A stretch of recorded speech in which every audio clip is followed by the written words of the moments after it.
The environment from which they came from is quite different, and permits are equally as important. They help us to steer your building in the right way. In Ghana, the architect is the head of a building team of consultants. When you want to build a house, you go to the architect. They are the first part.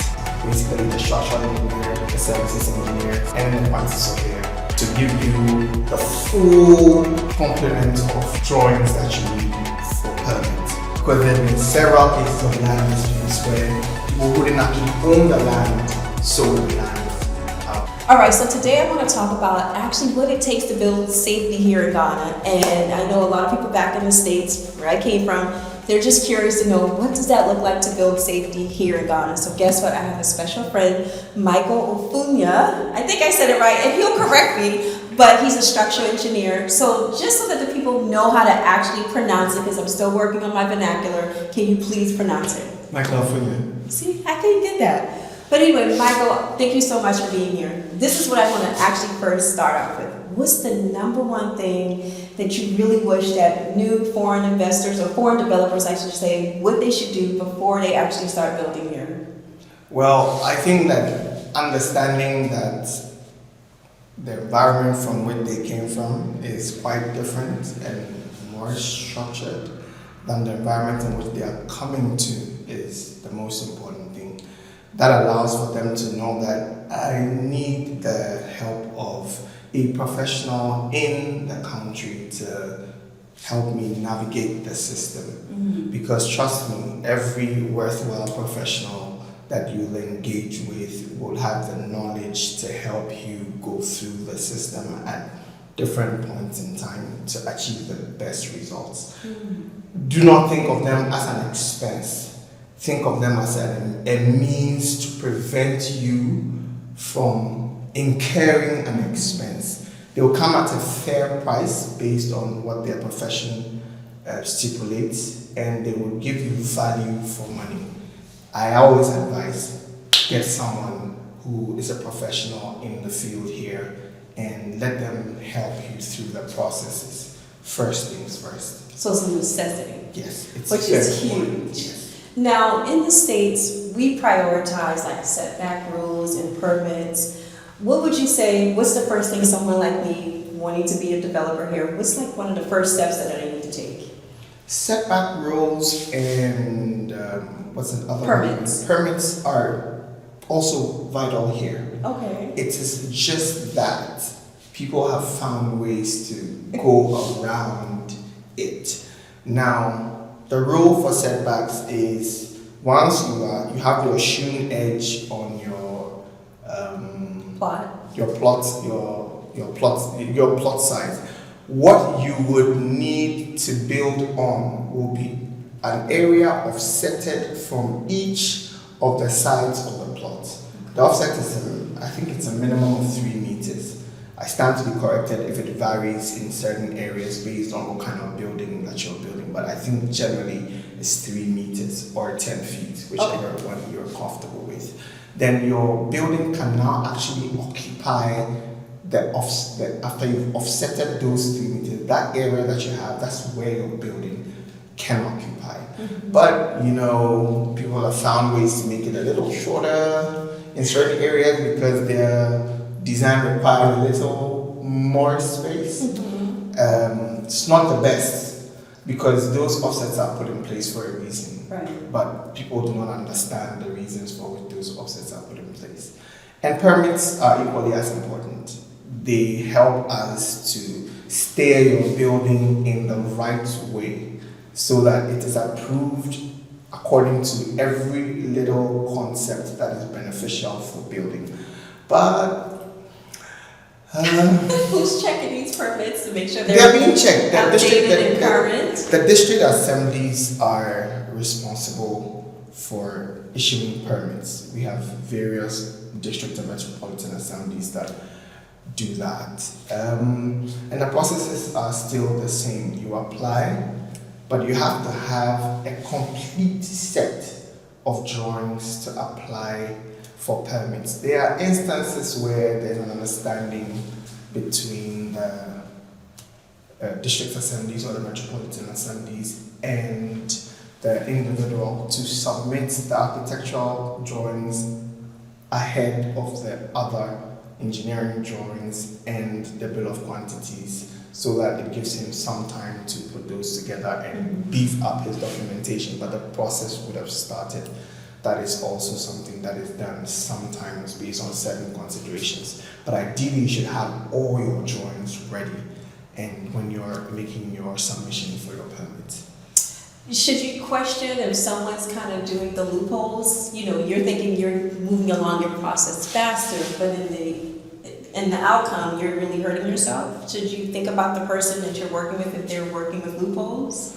You should, but then again, the fear is always, are you going to know that they're working the loopholes? That's why, because that's why I entreat you to deal with a professional. Mm-hmm. Now, his institution, the one he belongs to, has code of ethics that he has to follow. So there are certain things that he's not going to do because it will go against those codes. So generally, he's going to be doing the right things to get you the right results. Mm-hmm. But if you're not dealing with that kind of professional, people are used to getting things done in their own way, mm-hmm. and that might eventually get you into an uncomfortable place that you do not want to end up. Yeah. And especially when you're spending top-notch dollar, you do not want your money to get held up because of something that was not done right. Right. Yeah. All right, so I want to dig deep into this question. So what are some of the common issues here in Ghana that foreign developers, they just completely miss? Wow. That's a loaded question. But I think that we have to start from the fact that your systems are more structured than our systems. That's the first thing. And your systems are very, in some ways, different from our systems, depending on where you're coming from. Okay. Not in terms of units of measurement, but in the way the constructions are done. Let's take America, for instance, where you come from. Mm-hmm. You like a lot of on-grade concrete, and then from there you are doing a lot of wood, mm-hmm. and then wooden partitions with your sheep rocks, and then your interest is in your insulation and the floor insulations as well, your installations. It's a different kind of construction. You realize that here predominantly we are brick and mortar people. We like our concrete, we like our sandcrete blocks and other things. Our use of wood is not as extensive as yours. Our preparation of wood is not as good as yours, because you know how much you invest into preparing your wood, because it's a predominant method of construction. It's very different from ours. So you have very, very high quality wood that we do not have here. Mm. That's one thing. Okay. And there's a culture of do-it-yourself where you come from. The DIY. So so people can just walk into Home Depot and buy a bag of concrete, come home, read the instructions, add the amount of water, pour it, do your excavations, pour it, and you could get some things done, because all those established materials and a lot of pre-done stuff that you only have to add a little bit to get what you have done. And then the other materials are cut to standards and all of that. We don't have a lot of that here. So you can't just think that, I'm a DIY person, so I can definitely, it's possible. I wouldn't take it away from anybody who's an expert who thinks that they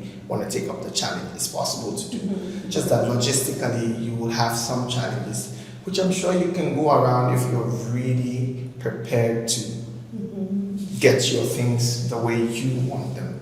But that's just get that understanding that your systems are kind of different from ours. So be open to find out how we do stuff here. Or, not to cut you off, be prepared to pay a premium. Because you and I have had a conversation about some of the things that I want to get eventually in a home, and you're like, RJ, you can get those things, but it's going to be at a premium. Yes. If you do not have the level of craftsmanship as you did from wherever it is that you're coming from, now what does that mean? That means there's a little number of people who can do it the way you want it done, and the smaller the number of people who can do what you want, the more expensive they become. So it's also something that you have to think about. Yeah. Okay. So in the States, typically an engineer deals with like the strict city approvals. Tell me, what's the vibe here in Ghana? Like, how do you guys handle that process? When you say strict city approvals, your city approvals are pretty strict. So in Ghana, the architect is the head of a building team of consultants. So the consultant of clients, when they want to build a house, you go to the architect. They are the first point. And then you have a discussion with them about the kind of space that you want. And they go back and forth with you, do a sketch drawing until you are at the point where you love the building. Then they develop those into working drawings and then perspectives. They give you 3Ds for you to appreciate it and love it.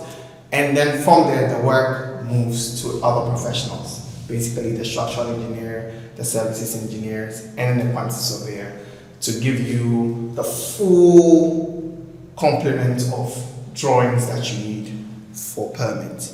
So the architect being the lead will also take the lead in permits and all those other city approvals that it is that you need. They'll take the lead on it. They can decide to select anybody in their team who they've entrusted these responsibilities to, but typically you as the client go to the architect for all those other approvals and documentation that is required. Got you. I'm not going to keep you because clearly we could talk for a long time, which I always love talking to you. But one last question, if I may. Yeah. So if a diaspora was signing on land tomorrow, what's 3 pieces of information that you would give them, or advice I should say, that's like non-negotiable?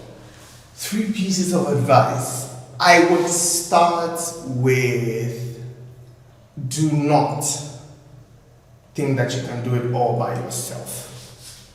So, I mentioned earlier, try and get the services of a professional who can help you navigate the system first.